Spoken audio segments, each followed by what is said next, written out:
stand and go to the Lord in prayer.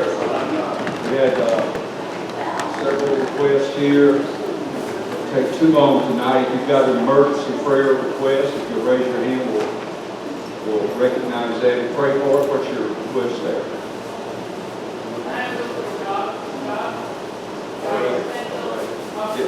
Praise God. Anybody else?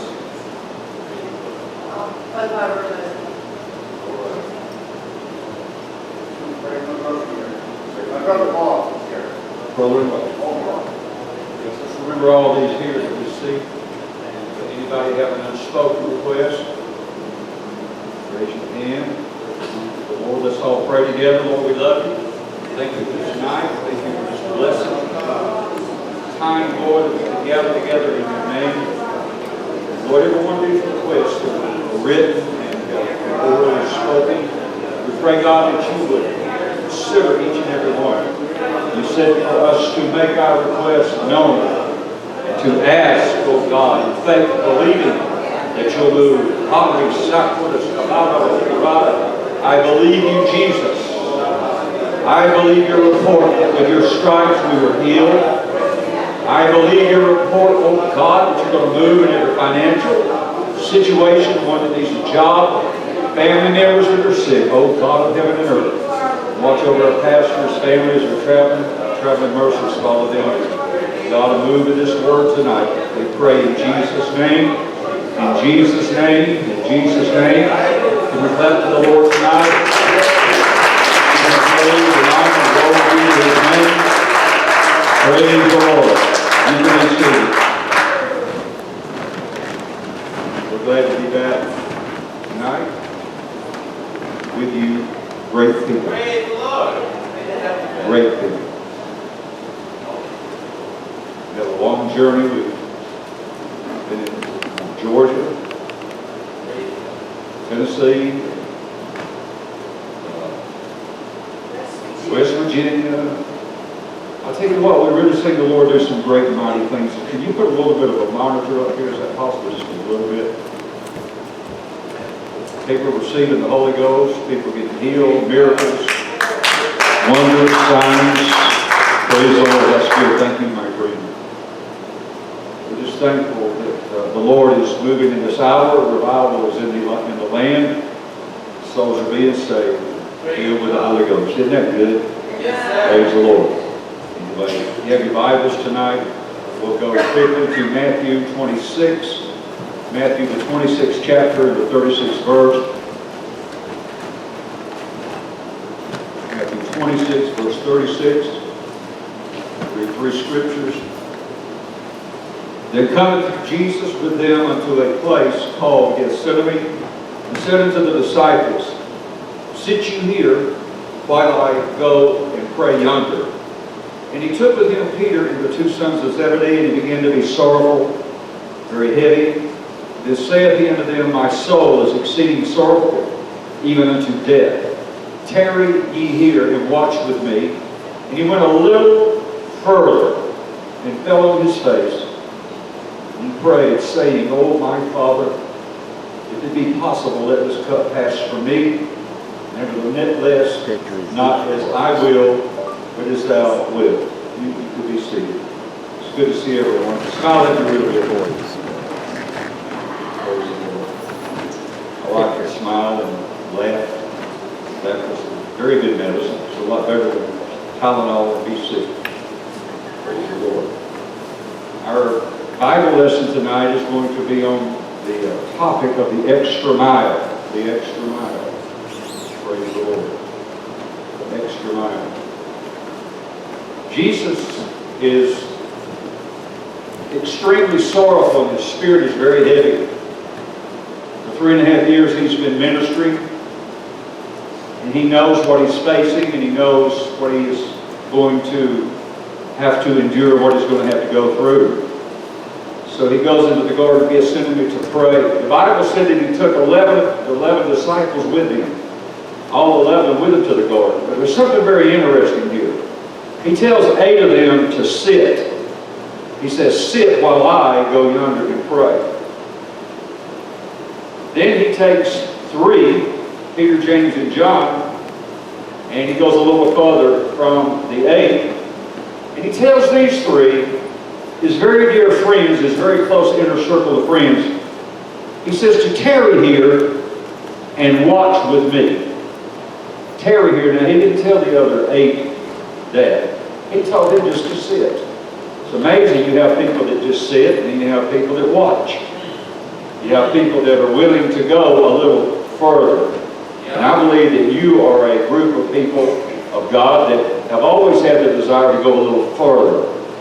That looking for the inner strength to excel and to do better, to get stronger in the Lord, to grow in the Lord. As the Bible tells us, to grow up into Him who is the head. I didn't come to church and get in this thing years ago just to warm the pew. Now, I may mention that a lot about just being a pew warmer. But I don't want to just be a pew warmer. I want to be somebody that can go out of these doors and warm somebody else's life. There is something inside of me that would motivate others to have a desire to come to know this great God. And I know somebody to get a revelation of this one God message that we realize is the truth. So he takes 3 of them to the yonder place. Tells the 3 to tarry and wait and watch with me. See, 8 are going to sit and 3 are going to watch. You got sitters and you got watchers. But then you got the doers. And I'm glad that we got doers tonight. The Bible said that not the hearers of the word are not the ones that are justified. It doesn't matter how much we know. It doesn't how eloquent of a speaker I am, even though I'm not an eloquent speaker, but you can be the most eloquent speaker and have the most knowledge of the Word of God and preach the Word of God. But the Bible said, Paul even said that, he said, I keep under my body and bring it into subjection, lest when I preach to others, I myself become a castaway. Yes. Oh, I feel the Holy Ghost tonight. Hallelujah. So, not the hearers are the ones that are justified. The doers are the ones that are justified. I want to be a doer of the Word. I want to be one of those that will accomplish what the Bible said that I could accomplish.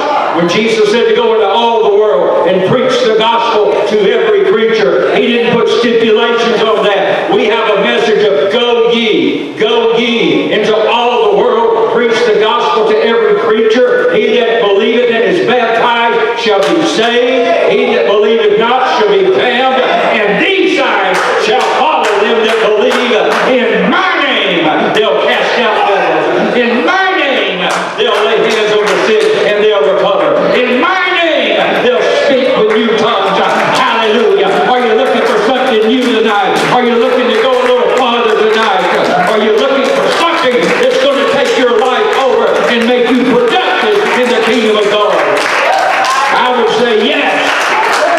I'll say yes. Glory to God. The extra mile. We all kind of know that these 3 disciples, Peter, James, and John, were the ones that were closest to Jesus. They were the inner group. They were involved in things and saw things that some of the others didn't see. There on the Mount of Transfiguration, Jesus didn't take all the disciples. He took Peter, James, and John. Why? In life, it appears that there are always some that want to excel more than others. That doesn't mean that we are better than others. It just means that we have more of a desire to excel in the kingdom of God than others. And those are the ones that are willing to do the extra. That is the ones that are willing to go the extra mile. I may have said this before, I'll say it again. The difference between extra and extraordinary is just one word. Extra. I don't want to be ordinary. I want to be extraordinary. I believe God's people are the most extraordinary people on the face of the earth. They're the greatest people on the face of the earth. Those that know their God shall be strong and do exploits. When's the last time you did a daring deed? That's what that word means. Something that's different. Something out of the ordinary. Something that has welled up in you as a river, springing up into life everlasting, that causes you to want extra mile to reach one more soul, to do something out of the ordinary for the kingdom of God. Well, I'm saved, sanctified, filled with the Holy Ghost. I'm the same as I was 40 years ago. Shame on you. I don't know that anybody would have that testimony here. I have heard that in the South. They'll stand up and testify. I'm saved, sanctified, and filled with the Holy Ghost. I'm the same today as I was 40 years ago. And I thought, that's a bad testimony right there. Don't tell people you haven't changed a bit. Don't tell people that you haven't grown a bit. Please don't tell them that. Praise the Lord. Peter walks on the water. Twice. He cuts Malchus' ear off. He's zealous for Jesus. He's gung-ho for the kingdom of God. John the Beloved, there at the cross when all the others have forsook him. There are those that always want to excel more than others do. James wanted to sit on your right hand when you come into your kingdom. There was something in him that caused him to want to go the extra mile, not just to be ordinary, not just to warm the pew, not just to be a tie bearer, but to really believe what the Bible said about this great commission. Hallelujah. So it appears, reading and studying the lives, these disciples, apostles, that they had a mindset of achieving the impossible.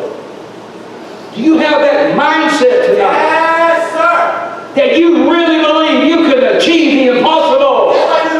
Praise God. That's the kingdom of God that lives in us. That gives us the power to do impossible things. The things of men do are impossible, but the things that pertain to the kingdom of God are possibilities. Nothing shall be impossible to them that believe. Yes, sir. For with God, nothing is impossible. Are you looking for something in your life that looks like an impossibility? You want it to change? I want to tell you, you've got what it takes to change it.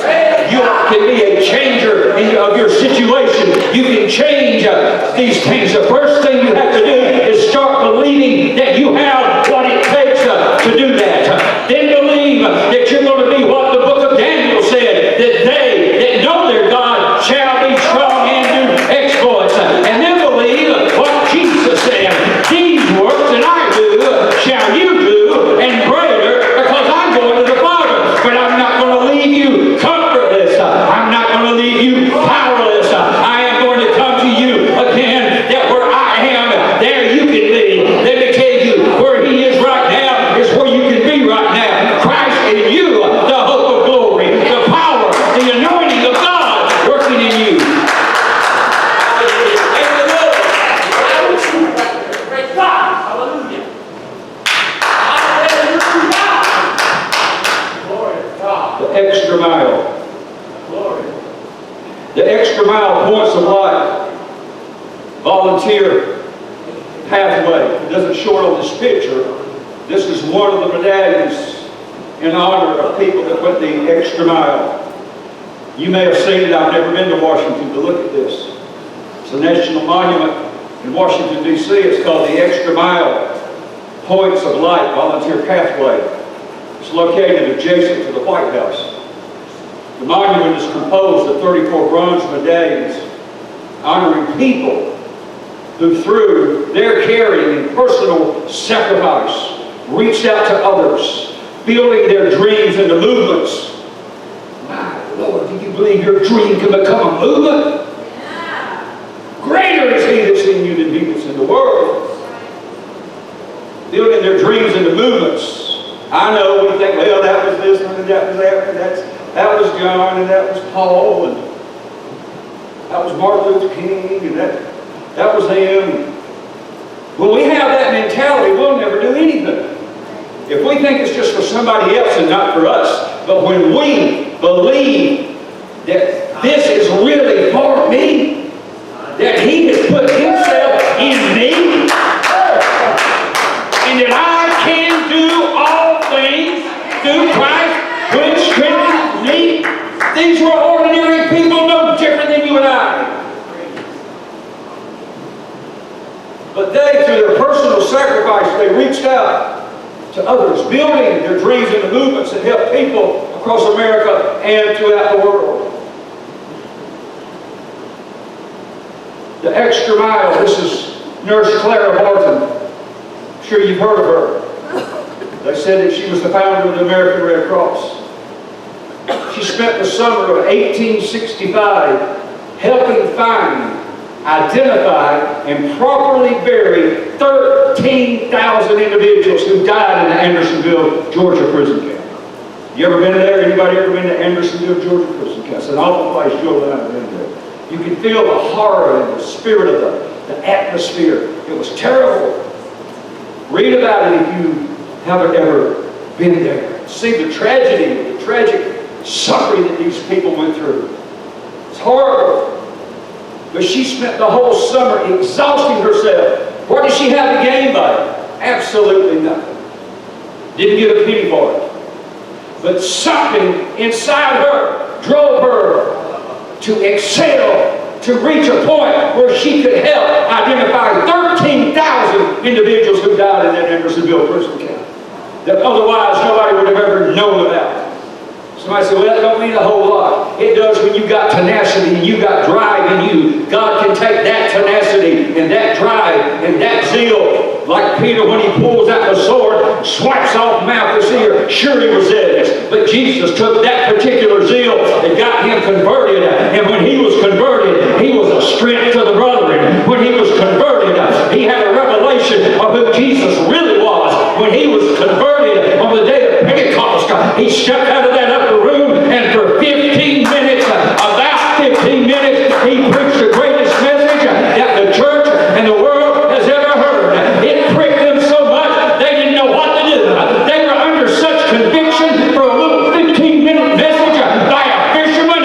There was just casting his net. When a man walked by, he said, if you'll follow me, I'll make you to live. I'll make you into something.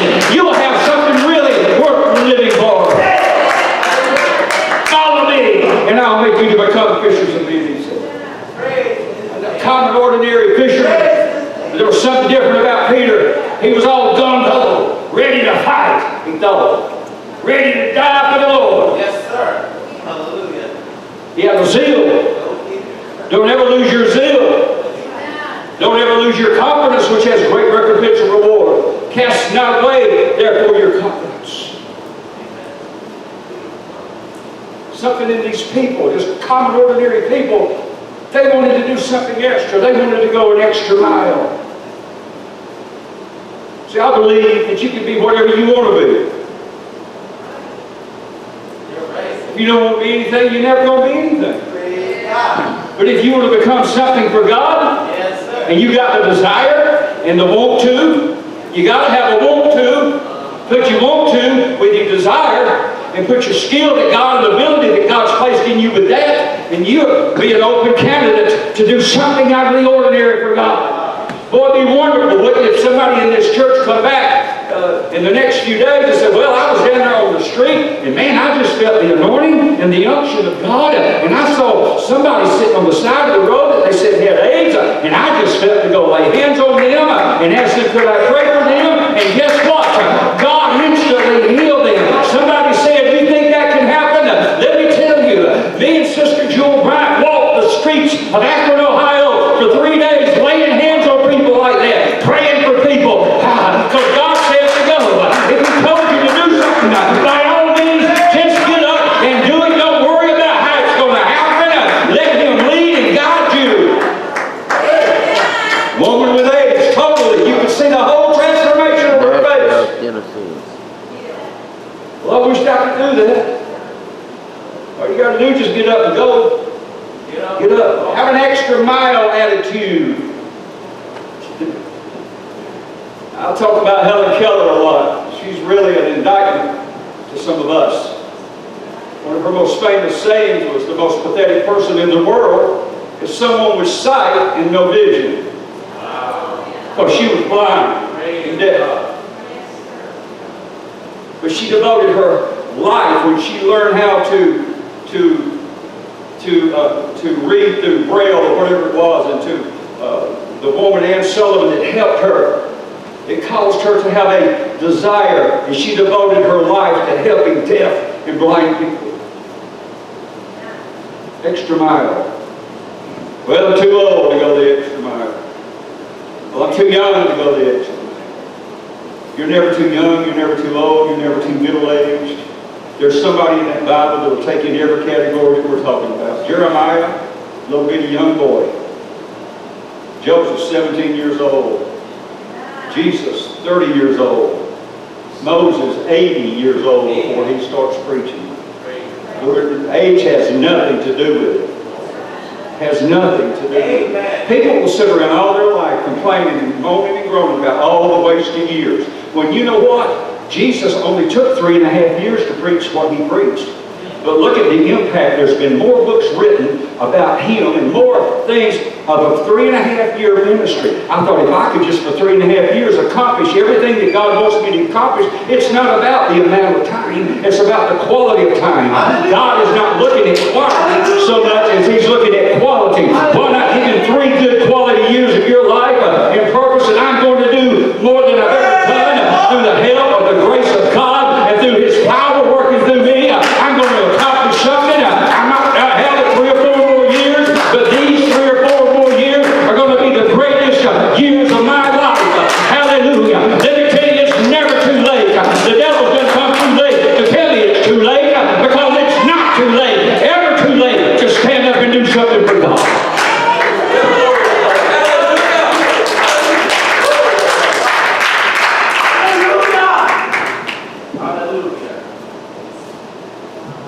The term extra mile is actually an idiom.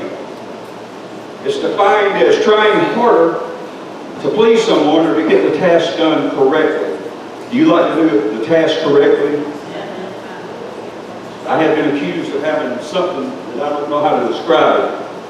If I walk in your house and there's a picture not exactly perfect, I'm subject to straighten it up for you.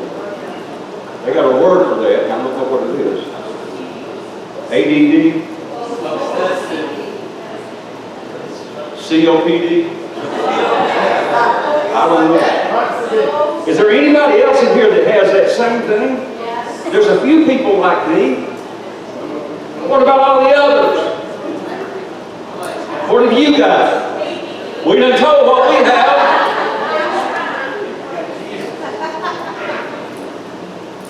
I don't know, it's something in my character. I don't know where it came from. I'm liable to see a speck of dirt on the floor, want to pick it up, put it in the trash can.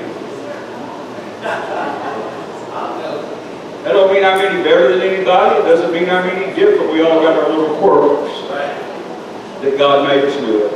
He made us with these things for a reason. Trying harder to please someone or to get the task done correctly, to do more than one is required to do to reach a goal. Y'all know that was a little round top. I don't have to tell you, but I'm going to tell you again anyway. Because I like it. You'll tell me that. I don't have to tell you. Y'all know about it.